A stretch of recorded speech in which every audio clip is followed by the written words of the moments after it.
G'day, Bomber fans. We finally have a match preview. We've got our first game to preview for the entire season, and of course it's a practice game. It's like, realistically, these games aren't the most exciting things in the world. The results really don't matter. The coverage for them is always really shoddy, but we're going to talk about it anyway because I think these are really interesting games to keep an eye on. They tell you a lot about the teams involved. I think they're really worthwhile for the teams involved to kind of get a good look at the system and the structure and the players involved. So we've got a preview here to discuss. Essendon centric, not really much Richmond talk going on. Sorry, any rogue Richmond fans. And I'll also have, by the way, a couple of videos out for this match sim or this practice game after as well. We'll have a review on the Saturday, and we will also have a player review on the Monday. So stay tuned for that, because that video there will have a special guest on the channel. Remember, also in a couple of days, I'll have Fiona from Bomber Banter, so stay tuned for that. Plenty coming up, guys. We've finally got footy to talk about. How good is this? You know, we don't have to find excuses and reasons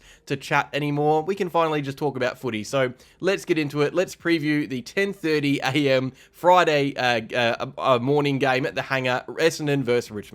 So when I look at these practice games, for me, the most intriguing aspect of them is the squad involved and the players that could be lining up on the field, because I think that really tells us a lot about round one, and I'll talk about that in a second. But before we talk about the players involved, we have to talk about the ones that are, that have been ruled out or that are unlikely to play in this game. So I've got 13 players on screen here for you guys. Sorry, Spotify listeners, I'll talk about them, don't worry, that have either been ruled out or that are unlikely to play. So Lewis Hayes, Nick Martin, Nick Bryan, and Tom Edwards, the ACL quartet, they're not going to play in this game, any of them. Bryan and Edwards are getting closer to returning, but it'll be the early rounds of the season. They're not going to be involved in either of these games. You've got Killian Burke and Isaac Kako, the recent hamstring injuries. Burke is doing well with his progress, and Isaac Kako, it is more on the minor side. He hasn't actually been ruled out for next week's game against St Kilda yet, but I still think that would be unlikely to see him return for that. Nick Cox is getting back from that calf setback that he had recently. He won't be available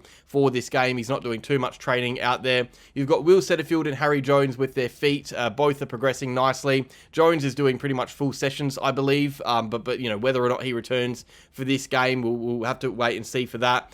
Sullivan Roby with that back hot spot is in a similar spot to some of the other guys I mentioned before, where he's kind of returning into training, but not quite, at the stage of returning for games. You then get to the guys I'm really intrigued about, or Zach Merritt as well, before we start, is, State of Origin, 6-day turnaround from a WA trip. I don't know if the club will, play him for this rather than just resting him for the St Kilda game next week. But Jordan Ridley and Archie Perkins are the one that I'd be keeping a close eye on. These guys have both returned to main training. They're both training with the squad now and both looking to play match sim minutes. So it might not be this week against Richmond. It might be next week against St Kilda, but there's a chance that one or both of them play, even a quarter or a half of footy this week against Richmond or next week against St Kilda. So take that into account. These guys are both at a stage where they think they probably could be ready to play. So they're the ones to watch for me. We've got 13 players on screen, but not all of these guys are unavailable. We might see one or two or three return to play in this game against Richmond. So yeah, what it tells us though is that, probably 9, 10, 11 players on this list here won't be playing in this practice game for fitness reasons, and that's, almost a quarter of the squad out that'll be watching on the sidelines. So that gives us a good little indication as to the players missing. But the players available for this game, or the players that we think are available for this game, barring any unfortunate setbacks or niggles, we've got 32 on screen. Obviously the possibility of a couple that I mentioned before. The question is going to be, how do we fit these players into one squad? Because you don't just roll out the entire team to play these games. That isn't really, worth doing, having numbers changing so much on the bench. This time of the year, what Essendon want to be doing is building cohesion and chemistry, something we really haven't had in a long time.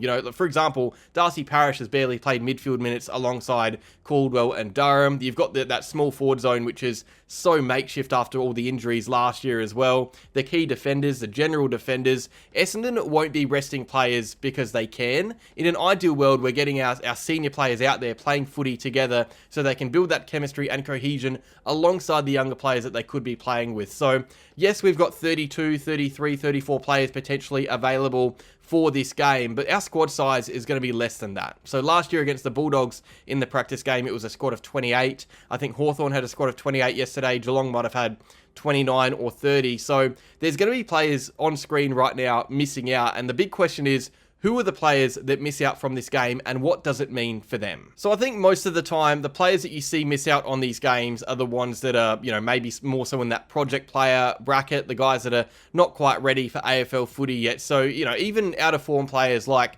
you could say like a Matt Guelphy or someone who's kind of been on the B team a bit more at training, he's probably going to be included over someone a bit younger because, you want to see him play alongside the other senior players in the team to build cohesion. But I'm looking at guys like Kale Jurine and Vigo Vicentini. These two in particular are ones that I'm really intrigued by for this game because I don't think either are ready to play AFL footy, especially against Hawthorn in round one.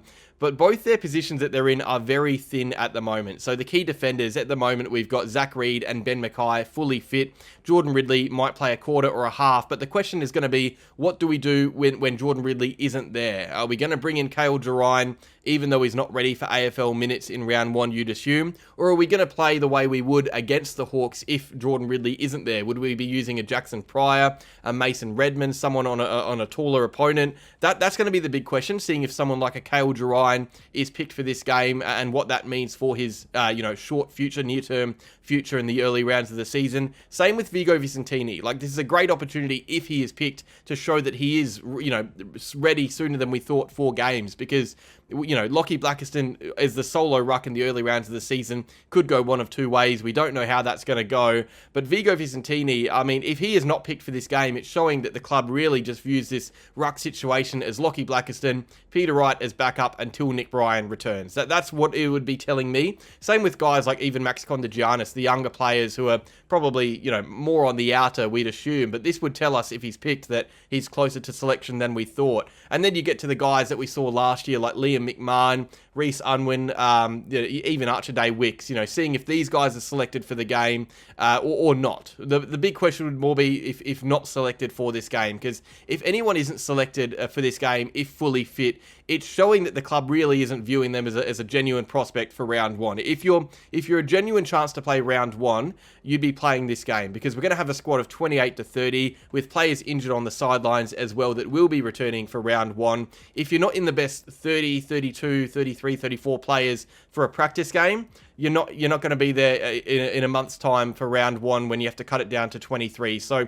anyone that misses this game for me is really at risk of missing round one as well. And that's not a huge issue, by the way. A lot of the time it's going to be project players that miss these games. But let's say a Matt Guelphy or a Jade Gresham are left on the outside. What does that mean for them? Same with the forward line, whether or not we can squeeze Archer May and Liam McMahon, mature age rookies, into the team alongside those three key forwards. The general defensive zone is a fascinating one for me as well because there's so many names there. Can we really have all of those names in the same team together? I think Jacob Farrow will be here, but are we going to see all of Zach Johnson, Sardell Hawley and Jaden Newen in the same team together? I think after McGrath and Redmond, the defensive zone is a really hard one to get a read on because I feel like everyone there is pretty much in the same level in the pecking order. So what this is going to give us is a good indication as to the names in the pecking order, who's there, and more importantly, who's not there. So anyone who misses out on this squad, yeah, it's a good indication that they're probably going to miss out on round one as well. And I guess looking at the players that will be involved or probably will be involved in this game, we should look at the players and really the ones to highlight and watch out for this match. So I'm looking at the new recruits or the debutants, the potential debutants, how guys like Jacob Farrow, Dyson Sharp and Hussein Elachkar travel, whether or not Kondagianis is involved as well. I think these games are really important for players on the fringe a little bit or haven't played AFL footy, and it's always a good chance to give them early minutes into the season if you can impress. I remember Tom Edwards last year, I think, kicked 4 goals in this practice match and obviously played round 2 against the Crows. Not long before that, you had Nick Martin and Tex Wanganeen both impress as well and got early debuts in their season. We saw it happen with Nick Martin. So if you're a new player at a club, haven't played a game of AFL footy yet, and you impress in these practice matches, it's a really good indication that you could be, a potential starter in the round 1 team. So Farrow, Huss, Dyson Sharp, even Kondagianis, if he plays, these guys will be wanting to impress alongside Braden Fiorina, who's kind of a set player in that round 1 team anyway.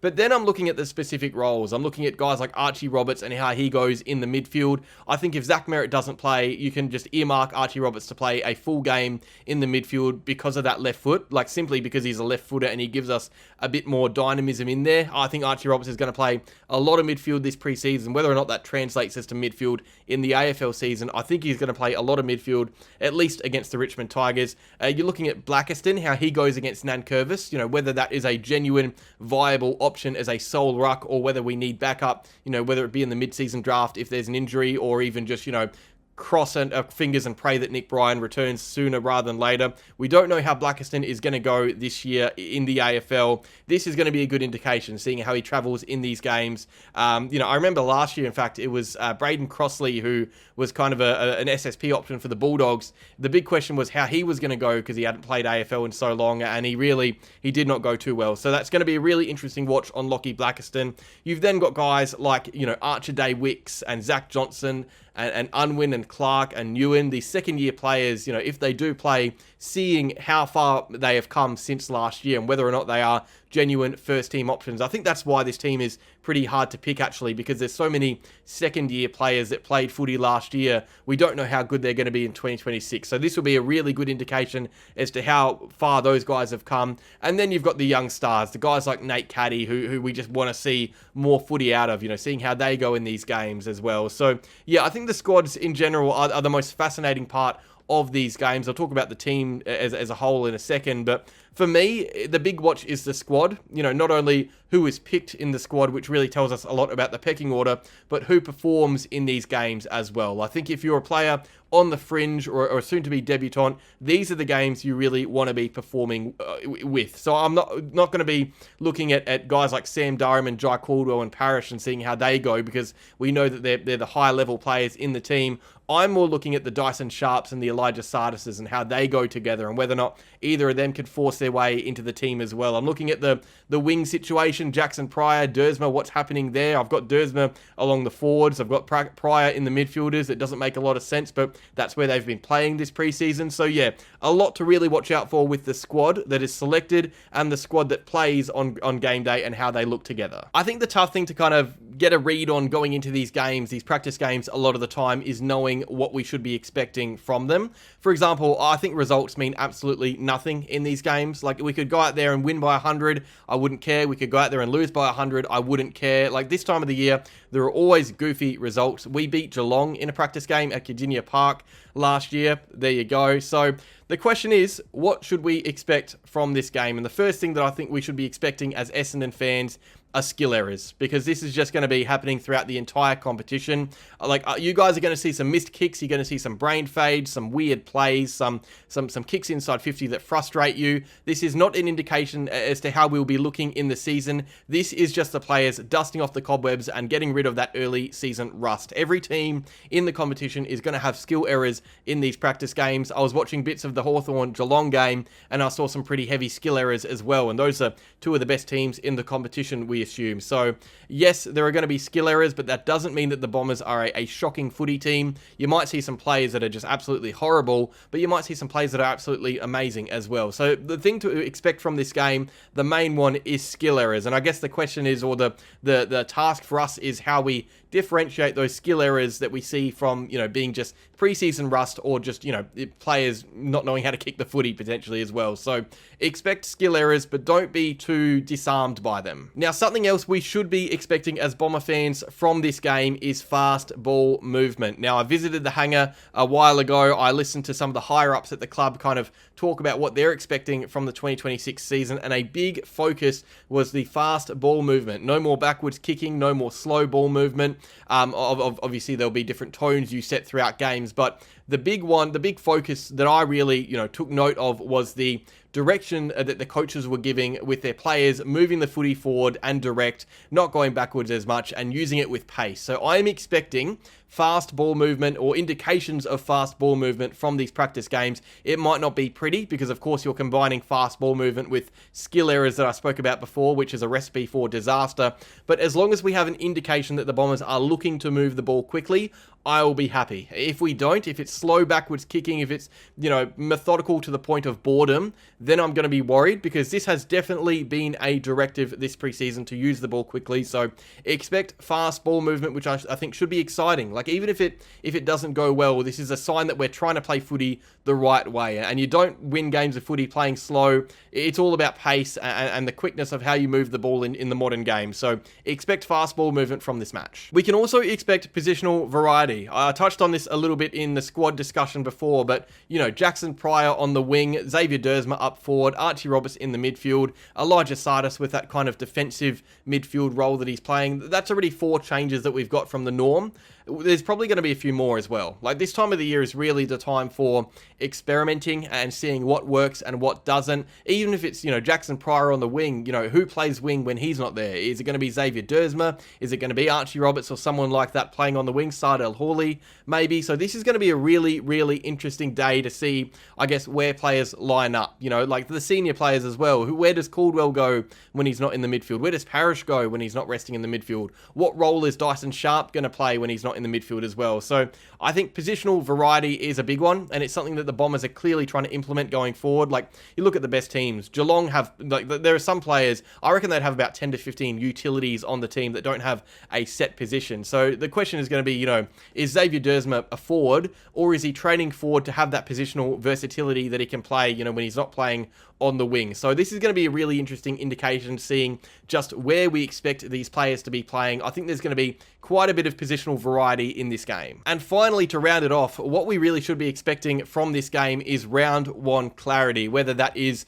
the squad discussion that I was talking about before, you know, knowing who's in the mix, knowing who isn't in the mix, whether it is, you know, the game plan, whether or not we're seeing that fast ball movement really implemented, whether or not it is the positional variety that I spoke about before, having guys run through different positions where they play on field. I think what we're going to get from this game is a very high sense of clarity, and there'll be some questions answered. That is what I'm hoping, is that we'll get into this game and there'll be some questions around the preseason just answered, because it has been a very positive preseason at the club, but there is so much that us fans don't know about, you know, what we're going to look like heading into the game. Like, picking a best 23 for round 1 is impossible at the moment. It really is a tough task. We're going to know a lot about round 1 after this game and after the St Kilda game as well. That is really, this is the time to you know, familiarise yourself with these players, the ones that could be playing footy in 2026, because, you know, fingers crossed we don't have that same injury crisis again. Really, you don't want to be using up to 40 players in a year of footy. If we're using 34 to 35, these are the guys that could be involved in those games. So round 1 clarity is what I'm expecting. Hopefully. No, but look, realistically, these games you can't take too much away from. Like, they are just a practice game. This is, you know, these guys don't care about the results. They're going to be going at 70 to 80% intensity, you'd think, and the ones that aren't are the guys that are probably playing for selection more than anything. So you can't read into these games too much. Like, I think we made that mistake last year when we beat Geelong in the practice games. The results do not matter, okay? They do not matter. We're going to say that now. We could go out there and lose by 200 points against the Tigers, and there's still a chance that we're a better team than them come the regular season. So don't focus on results too much. Don't even focus on this game too much if you don't like it, or if you like it. Like, this isn't how the team is going to look in round 1 against Hawthorn. This is the worst that the team is going to look all year. Every single team that goes for, by the way, this is the worst that every team is going to look for the entire season. It's not going to be the prettiest of footy. It's not going to be the most enjoyable footy, I reckon, but we're going to learn from it. That's what I'm keen for, is that we're going to learn certain things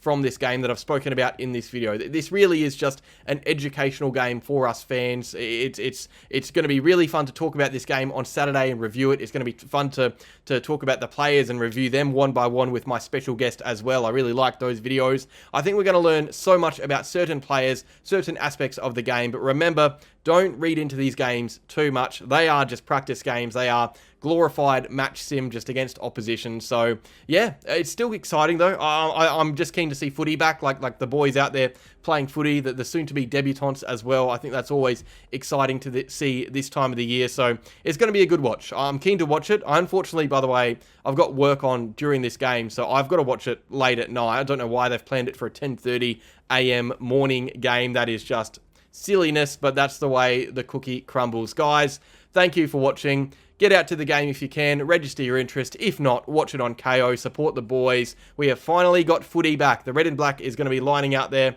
on the hanger, playing footy, footies in hand, or footy in hand, more importantly. It's not training, it is one footy in many hands. Cheers for watching, Bomber fans. Make sure you like the video if you enjoyed it. Subscribe to the channel if you're new. Thank you for watching on Spotify, by the way, if you are one of the listeners out there. And as always, go Bombers.